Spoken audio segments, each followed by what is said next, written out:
اعوذ باللہ من الشیطان الرجیم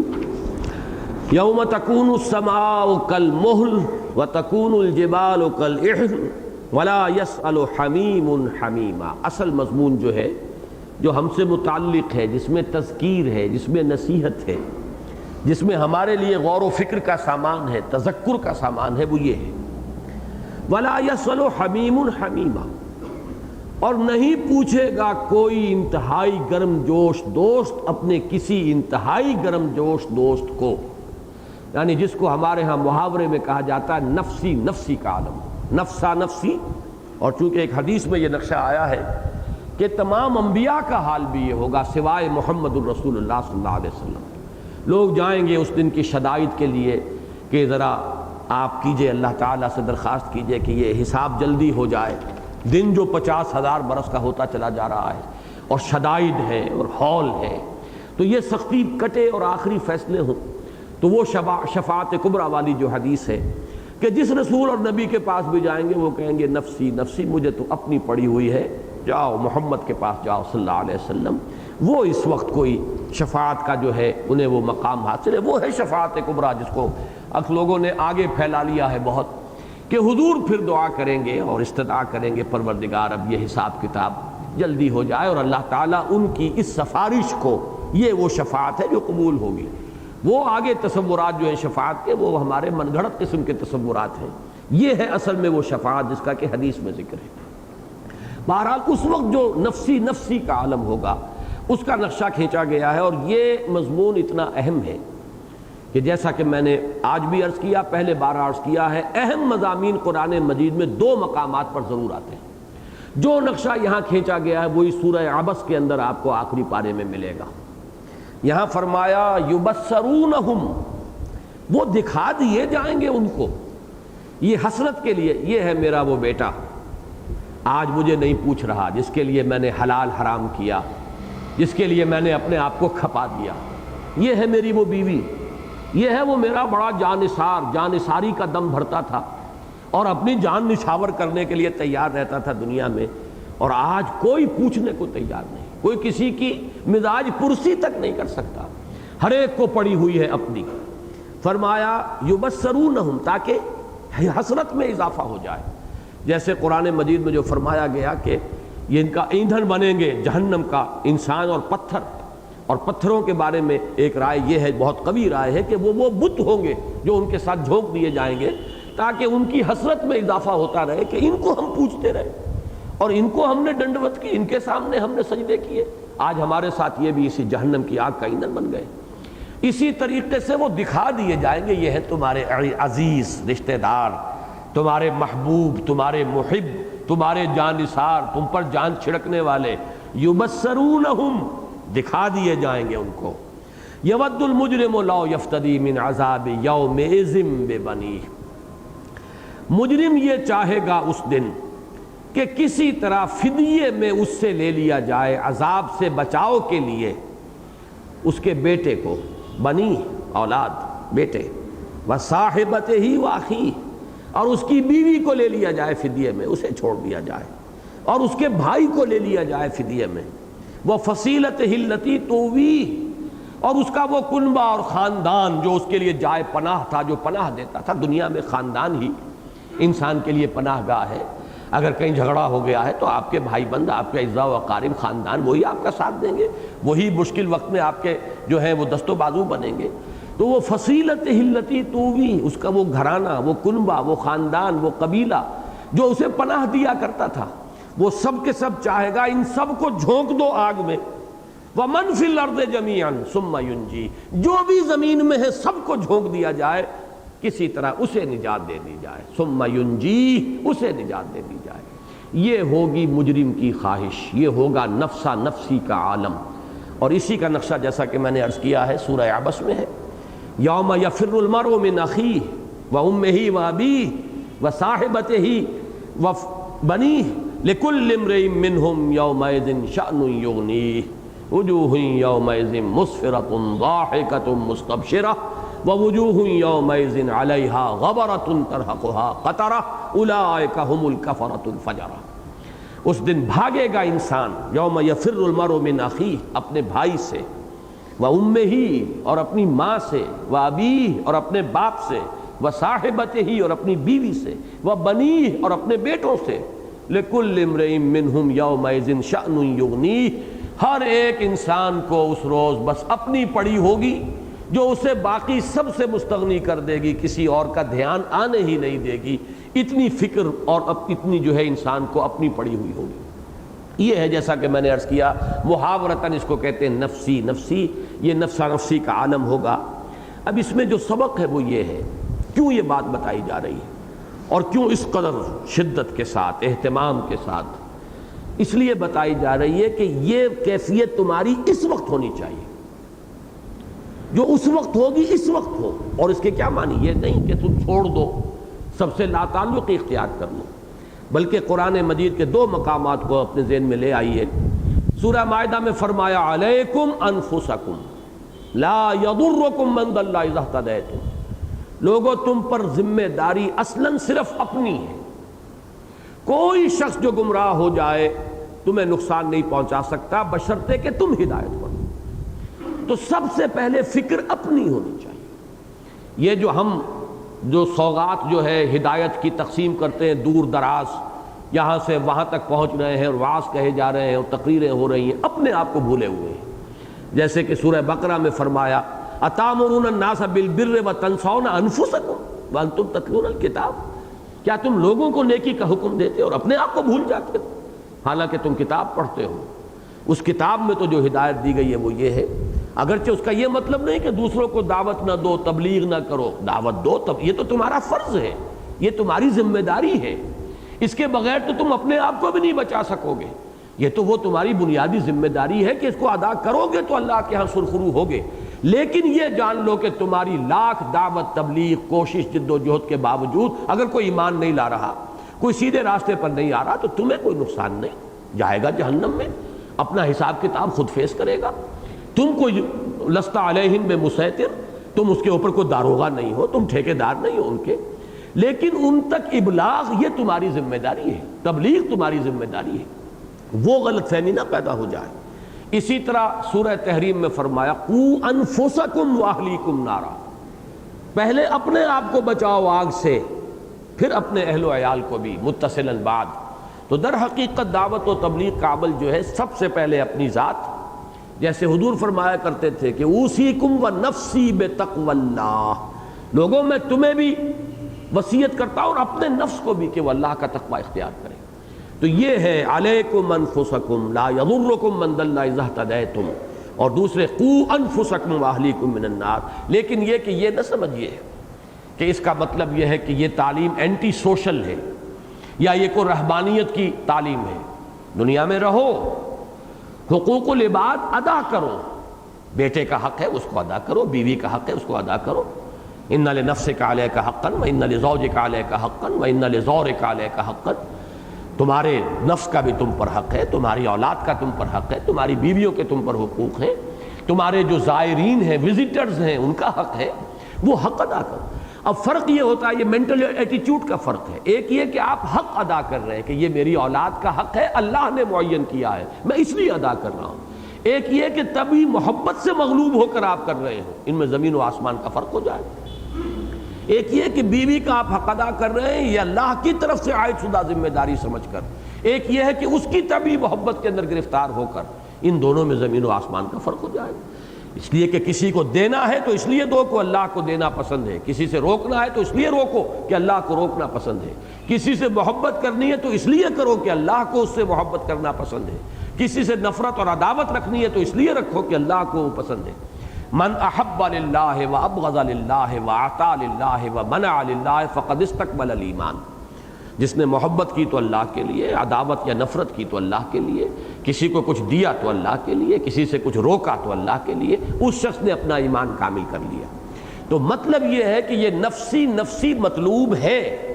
اور قیامت کی اس نفسی نفسی کا نقشہ اسی لیے کھینچا گیا ہے کہ ہمارا جو اس دنیا کے اندر ایٹیچیوڈ ہو وہ یہ ہو کہ ہمیں اپنے آپ کو بچانا ہے، اپنی ذمہ داریاں ادا کرنی ہیں، اپنے فرائض پورے کرنے ہیں، جو اللہ کی طرف سے ہم پر ذمہ داریاں عائد کی گئی ہیں ان سے عہدہ برا ہونا ہے۔ باقی یہ ہے کہ نہ اینٹی سوشل ہوگا بندہ مومن، نہ یہ کہ وہ صرف رہبانیت کر کے اور کہیں خانقاہ میں اپنے آپ کو بند کر کے بیٹھ جائے گا، اسے دعوت بھی دینی ہے، تبلیغ بھی کرنی ہے، اقامت دین کے لیے، اعلاء کلمت اللہ کے لیے تن من دھن لگانا ہے، وقت آئے تو جان ہتھیلی پر رکھ کر میدان میں آنا ہے۔ پھر یہ کہ جتنی سوشل رسپانسبلٹیز ہیں، جو حقوق العباد ہیں، انہیں ادا کرنا ہے۔ لیکن فرق ہو جاتا ہے، جیسا کہ میں نے عرض کیا، کہ ایک وہ ہے کہ جو سمجھ رہا ہے کہ یہ اللہ کی طرف سے عائد شدہ ذمہ داری ہے، میں ادا کر رہا ہوں، اور ایک وہ ہے جو اپنے کسی نفس کے کسی داعیے کے تحت مجبور ہو کر، اس سے مغلوب ہو کر وہی کام کر رہا ہے، چاہے کام ایک ہی ہے، زمین و آسمان کا فرق ہو جائے گا۔ اگر پہلا ایٹیچیوڈ ہے آپ حرام میں کبھی منہ نہیں ماریں گے، اپنے بچوں کو مجھے وہی کھلانا ہے جو میرے لیے ممکن ہے کہ میں حلال ذریعے سے کما سکوں۔ دوسرا اگر ایٹیچیوڈ ہے ان کی محبت سے مغلوب ہو کر اگر کر رہے ہیں تو آپ اس کی محبت کی وجہ سے حرام کے اندر منہ مار لیں گے۔ انہیں اچھے سے اچھا کھلاؤں، اچھے سے اچھا پہناؤں، اپنی بیویوں کی فرمائشیں پوری کروں، ان کے لباس، ان کے زیورات، ان کے بدلتے ہوئے فیشن، اب ظاہر بات ہے ان کے تقاضے پورے کرنے ہی میں پھر حلال اور حرام کی تمیز اٹھانی پڑتی۔ اگر پہلا ایٹیچیوڈ ہے تو آدمی حلال پر رہے گا، اس لیے کہ میری ذمہ داری اتنی ہی ہے جتنی کہ اللہ نے مجھے وسعت دی ہے، لا یکلف اللہ نفسا الا وسعها۔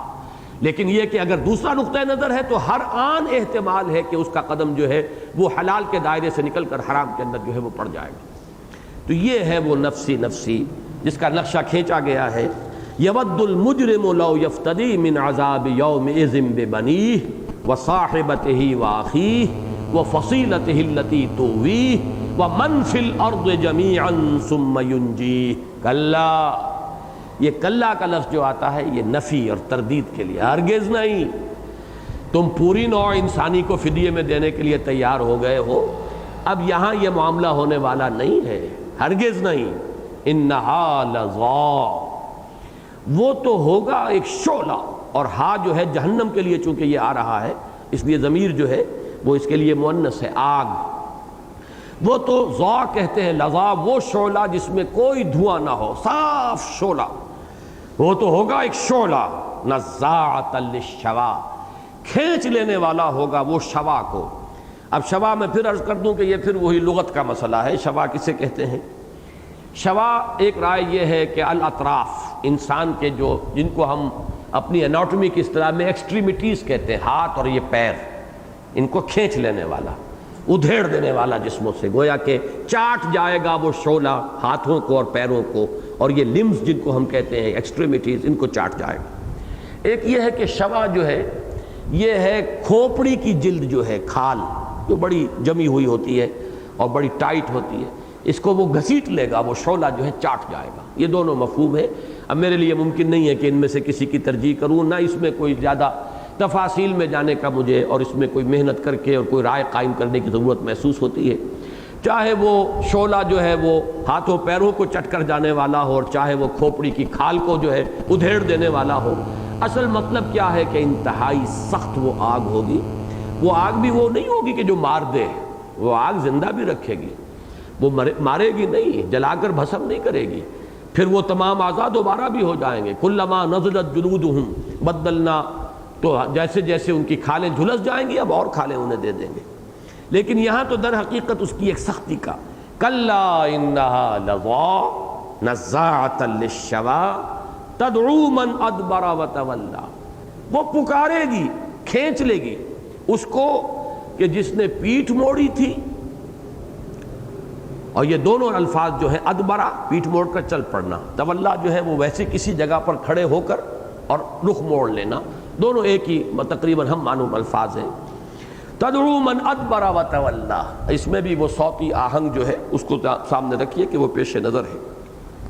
جس شخص نے بھی دنیا میں، اب یہاں لفظ تدعو بہت عجیب معنی دے رہا ہے، ایک دعوت دنیا میں دے رہے تھے محمد صلی اللہ علیہ وسلم، اس دعوت کو تم نے پیٹھ دکھائی، اندھے بہرے کانوں سے سنا، اس پر غور کرنے کے لیے تیار نہیں ہوئے، اس کے لیے تم نے اپنے دل کے کواڑ بند کر دیے، پیٹھ موڑ لی اور چل دیے، جیسا کہ سورہ قیامہ میں نقشہ آئے گا۔ فلا صدق ولا صلى ولكن كذب وتولى ثم ذهب الى اهله يتمطى اولى لك فاولى ثم اولى لك فاولى۔ تو دنیا میں جس نے دعوت نبوت کو نہیں سنا اور توجہ نہیں کی، اب یہ دعوت جہنم ہے جس کو کہ وہ یقیناً قبول کرنا پڑے گا اور وہ جہنم اسے کھینچ لے گی۔ تدعو من ادبر وتولی، یہ ادبر وتولی تو ایک ہی شے، جیسا کہ میں نے عرض کیا، دعوت کو رد کر دینا، قبول نہ کرنا، پیٹھ موڑنا، چلتے بننا۔ اس کے بعد جو انسانی کردار کا دوسرا حصہ آ رہا ہے،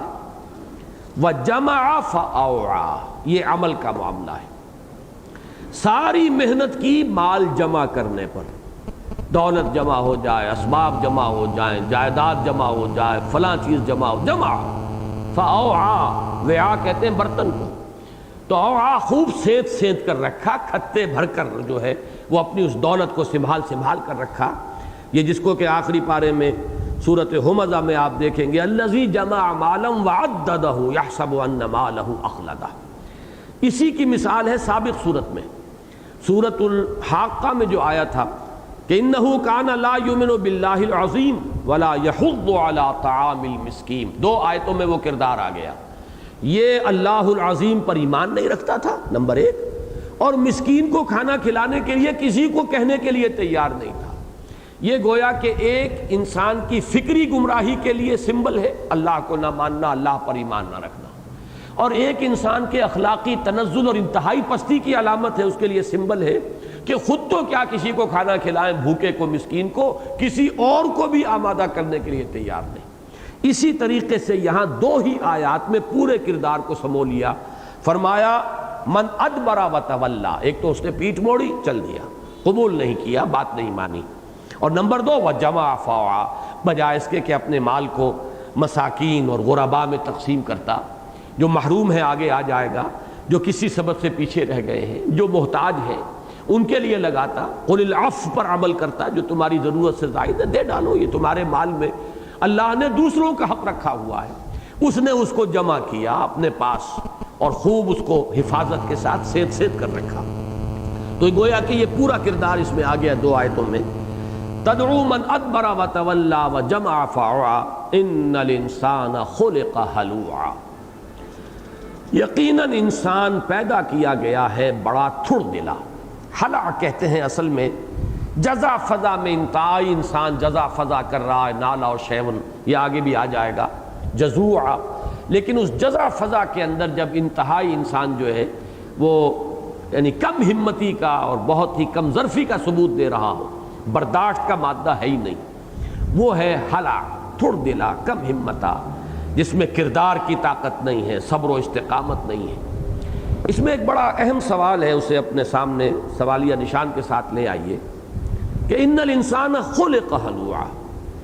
انسان پیدا ہی کیا گیا ہے تھڑ دلا۔ اب یہاں ایک سوال پیدا ہوتا ہے، تو پھر انسان کا قصور کیا ہے؟ اور پھر دوسرا اس سے بھی بڑا سوال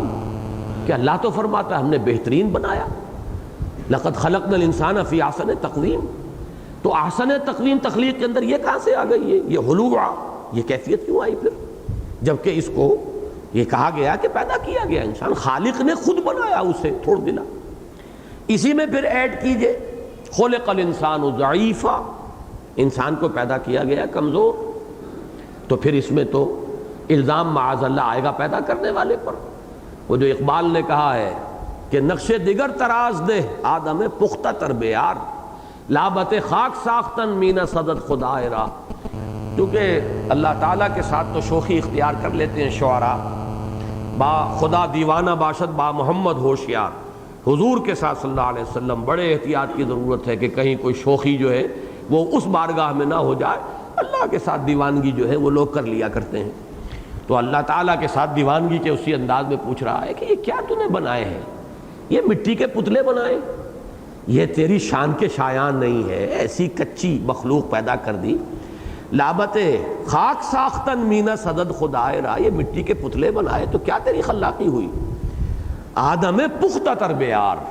نقش دیگر تراز دے، کوئی اور نقش جو ہے وہ اپنی تخلیق کا، کوئی اور جو ہے ایک یوں سمجھیے کلائمیکس، کوئی اور نمونہ پیش کر، نقش دیگر تراز دے آدم پختہ تر بیار، ذرا زیادہ مضبوط اور پختہ آدم پیدا فرما،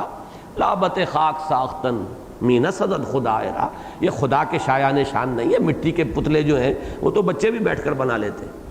اب یہ جو ہے ایک خاص شوخ انداز کے اندر سوال، وہ میں آپ کے سامنے پوز کر رہا ہوں، اسی طرح فرمایا گیا خلق الانسان من عجل، انسان تو پیدا ہی کیا گیا ہے جلد بازی سے، یعنی اس کی سرشت کے اندر جلد بازی ہے۔ یہ ہے اصل میں وہ سوال کہ جلد باز بھی اللہ نے بنایا، تھڑ دلا بھی اللہ نے بنایا، کمزور بھی اللہ نے بنایا۔ یہ قرآن مجید کی نصوص قطعیہ ہیں۔ تو ہاؤ ٹو ریکنسائل لقد خلقنا الانسان فی احسن تقویم،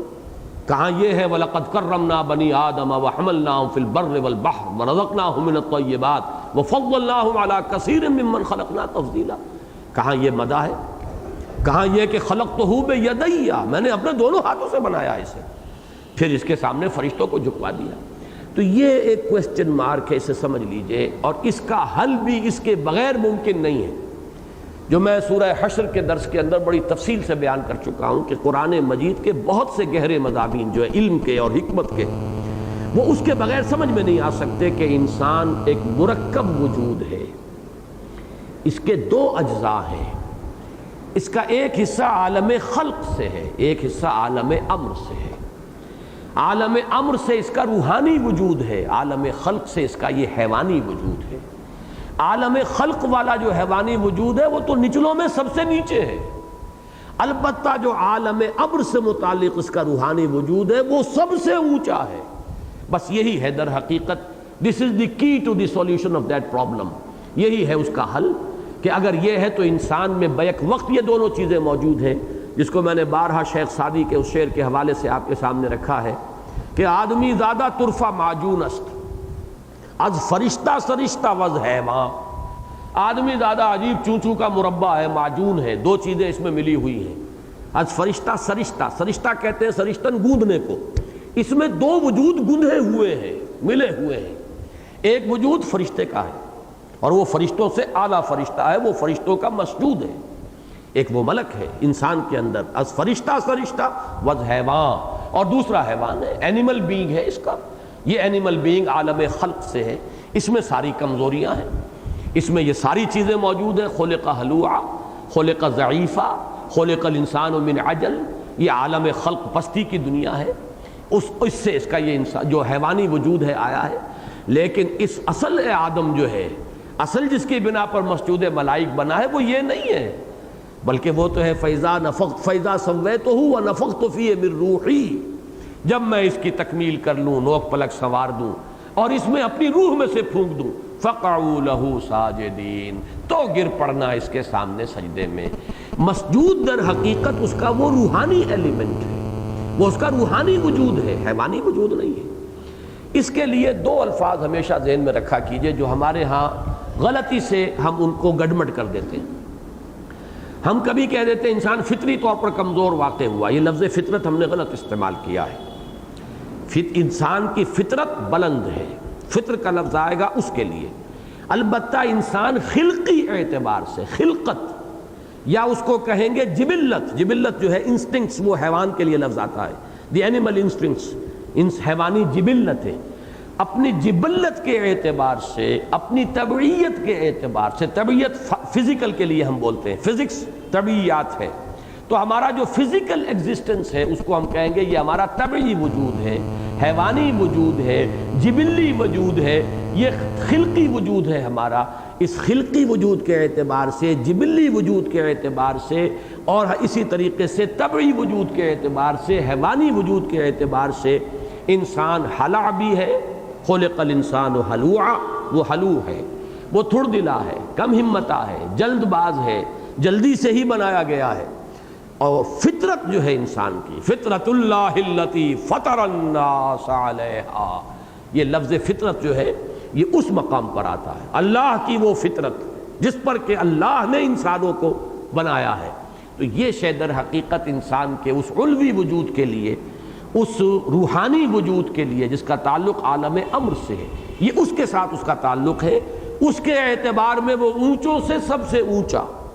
یہاں تک کہ ملائکہ سے افضل، مسجود ملائک، اور اس کے اعتبار سے ثم رددناہ اسفل سافلین، وہ نچلوں میں سب سے نیچے ہے، اور وہ ہے جس کے لیے یہ الفاظ آئیں گے خلق ضعیفا، خلق ہلوعا، ان الانسان خلق ہلوعا۔ اب اس کے لیے وضاحت کی گئی ہے، اس کی گویا کہ تشریح ہے کہ یہ ہلوع سے مراد کیا ہے۔ اذا مسہ الشر جزوعا واذا مسہ الخیر منوعا، جب اسے کوئی تکلیف پہنچتی ہے، شر، اب شر یہاں تکلیف کے معنی میں آئے گا، تکلیف، نقصان، ناپسندیدہ شے۔ اب ایک علیحدہ مضمون ہے یہ فلسفے کا کہ شر اور خیر کا مطلب کیا ہے، یہ ایبسولوٹ ویلیوز ہیں یا کیا ہیں، مستقل ہیں۔ تو در حقیقت اس کائنات میں شر جو ہے وہ صرف اضافی ہے، مطلق شر کا کوئی وجود نہیں، وہ اضافی ہے، ریلیٹیو ہے۔ مطلقاً خیر ہے، بیدک الخیر، کل خیر تیرے ہاتھ میں ہے اور سب کچھ تیرے ہی ہاتھ میں ہے۔ تو در حقیقت ہم کہہ سکتے ہیں کہ وہ خالق شر بھی ہے، خالق خیر بھی ہے، وہ اس اعتبار سے کہ جو ہمارے احساسات ہیں، ہمیں کوئی تکلیف آئی، ہم نے کہا شر ہے، کیا پتہ اسی تکلیف کے پردے میں کوئی بہت بڑی ہمارے لیے اللہ کی رحمت چلی آ رہی ہے۔ تم سمجھتے ہو، تم اس کو اپنے لیے برا سمجھتے ہو، عسیٰ ان تکرہوا شیئا وہو خیر لکم وعسیٰ ان تحبوا شیئا وہو شر لکم، تم کسی کو پسند کرو، ہو سکتا ہے تمہارے لیے شر ہو، اور تم کسی چیز کو ناپسند کرو، ہو سکتا ہے اسی میں تمہارے لیے خیر ہو۔ وَيَدْعُو الْإِنسَانَ بِالشَّرِّ دُعَاءَهُ بِالْخَيْرِ، انسان شر مانگ بیٹھتا ہے اپنے لیے، اب خیر مانگتے مانگتے وہ سمجھتا ہے میں خیر مانگ رہا ہوں، حقیقت میں جو شے مانگ رہا ہے وہ اس کے لیے خیر نہیں ہے، شر ہے۔ اب وہ بچہ جو تھا جس کا سورہ کہف میں ذکر آیا، جس کو کہ حضرت خضر نے قتل کر دیا، وہ والدین تو چاہتے ہوں گے کہ یہ بچہ رہے، زندہ رہے۔ اگر فرض کیجئے وہ بچہ بیمار پڑا ہوا ہے تو وہ تو گڑ گڑائیں گے، سجدے میں پڑیں گے، دعائیں کریں گے، اللہ ہمارا یہ بیٹا جو ہے اس کی صحت ہو جائے۔ انہیں کیا پتا کہ یہ ان کے حق میں شر بننے والا ہے۔ جب وہ حضرت خضر نے جب وہ اپنے تمام جو اقدامات تھے ان کی وضاحت کی کہ اصل تو اللہ کے حکم سے میں نے کیا ہے،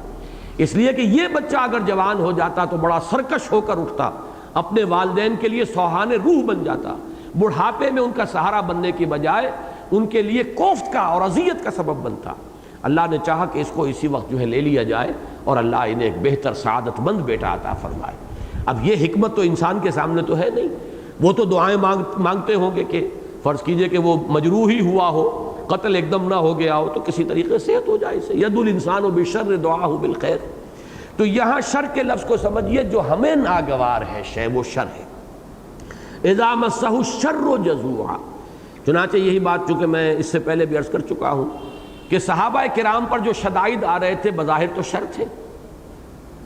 لیکن اللہ کے اذن کے بغیر تو نہیں آ رہے تھے۔ ابو جہل کا ہاتھ شل نہیں ہو گیا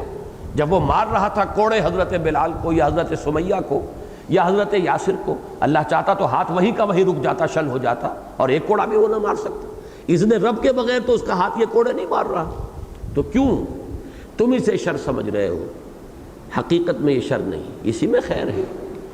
اسی کے پردے میں زندگی کی نئی سحر جگمگا رہی ہے۔ بڑا پیارا شعر تھا، کسی زمانے میں رئیس امروہوی نے کہا تھا، یہ ایک قطعہ تھا بڑا مفصل، اور میں نے اسے آب و تاب سے شائع کیا تھا عزم میں۔ یہ میرا زمانہ طالب علمی کا دور ہے، اصل میں شاید اس نے اسی واقعے پر کہا ہو، کوئی تاثر اسے فوری طور پر ہوا اس وقت، وقتی طور پر۔ مولانا مودودی کو اس وقت پھانسی کی سزا سنائی گئی تھی اور وہ پھانسی کی کوٹڑی میں تھے، اس وقت اس نے یہ قطعہ کہا تھا، وہ وقت آیا کہ ہم کو قدرت ہماری سعی و عمل کا پھل دے،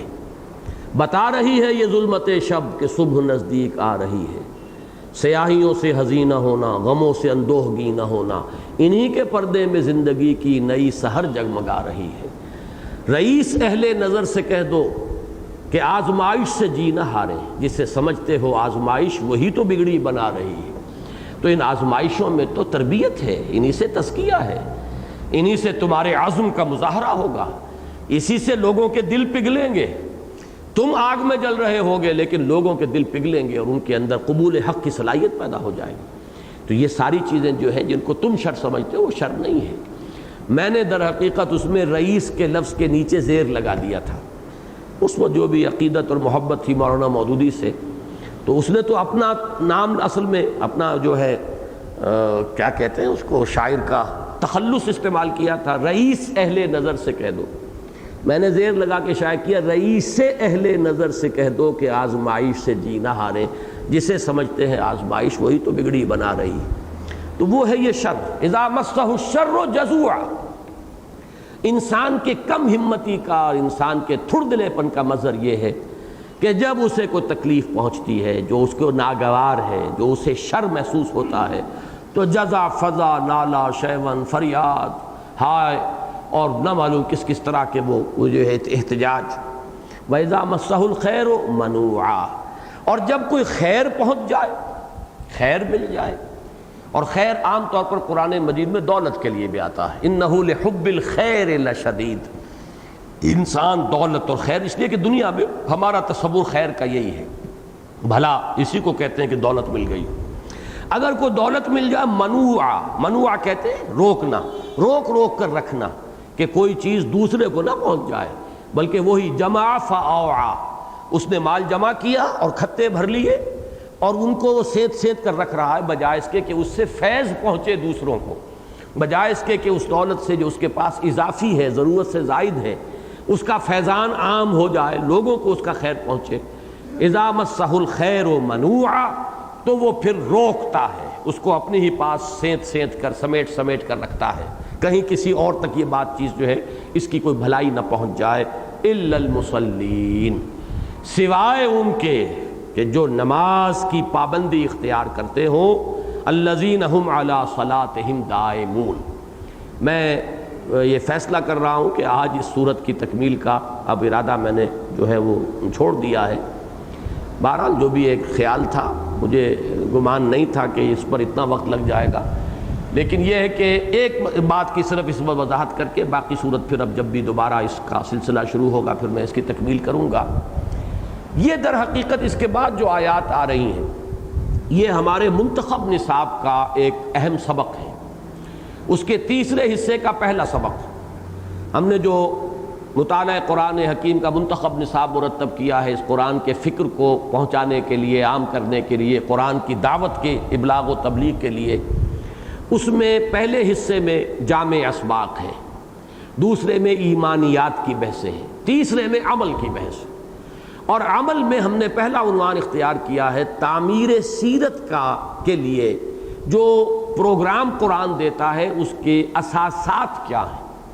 اب یہ جو تعمیر سیرت ہے اس کو سمجھ لیجئے، اس لیے کہ یہ جو آیتیں ابھی ہم نے پڑھی ہیں، ان الانسان خلق ہلوعا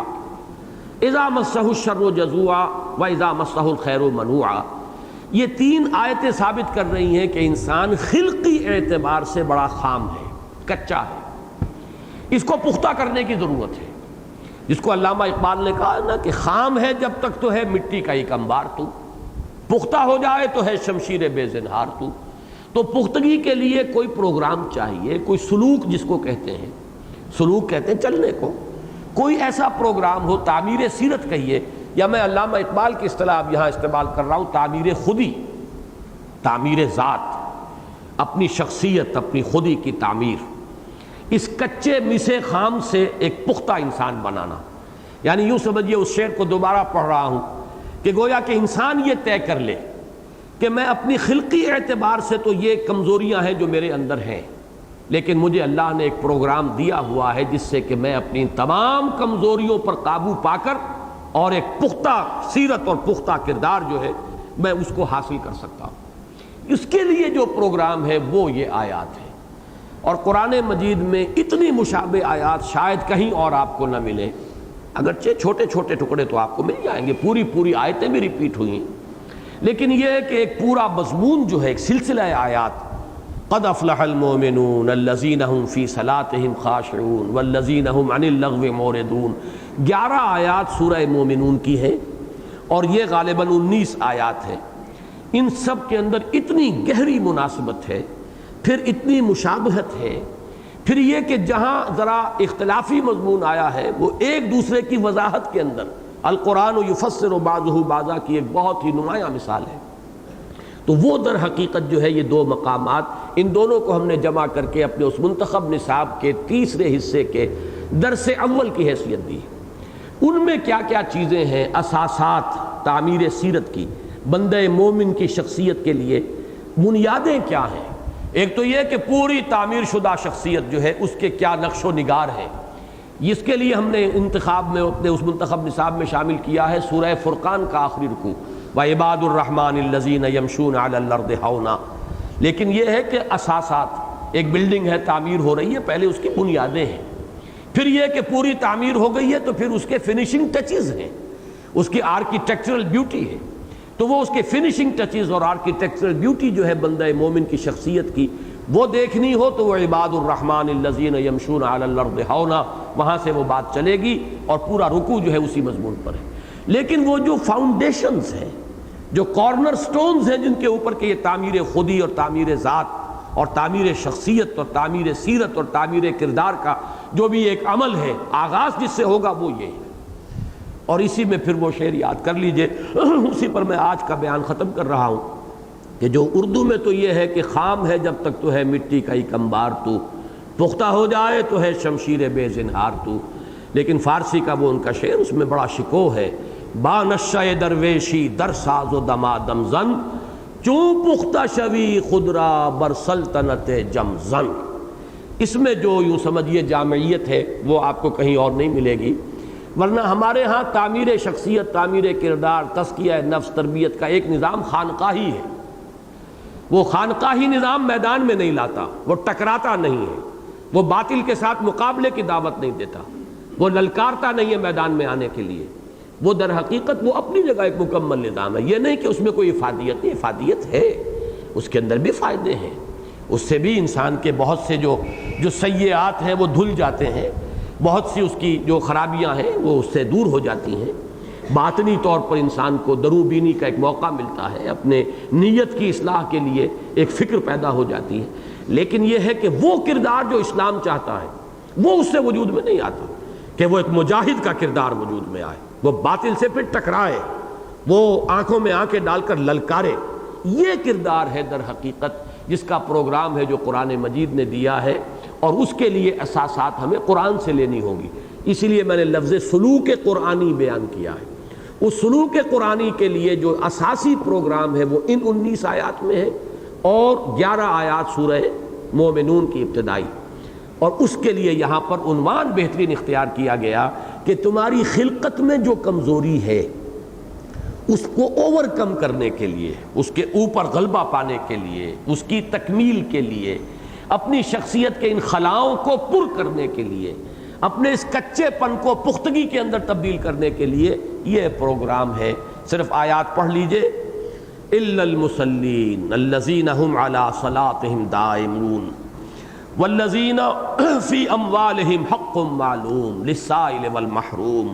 والذین یصدقون بیوم الدین والذین هم من عذاب ربهم مشفقون ان عذاب ربهم غیر مامون والذین هم لفروجهم حافظون الا علی ازواجهم او ما ملکت ایمانهم فانهم غیر ملومین فمن ابتغى وراء ذلك فاولئک هم العادون والذین هم لاماناتهم وعهدهم راعون والذین هم بشهاداتهم قائمون والذین هم علی صلاتهم یحافظون اولئک فی جنات مکرمون اللہم ربنا اجعلنا منہم اللہم ربنا اجعلنا منہم اللہم ربنا اجعلنا منہم آمین یا رب العالمین۔ بارک اللہ لی ولکم فی القرآن العظیم ونفعنی وإیاکم بالآیات والذکر الحکیم۔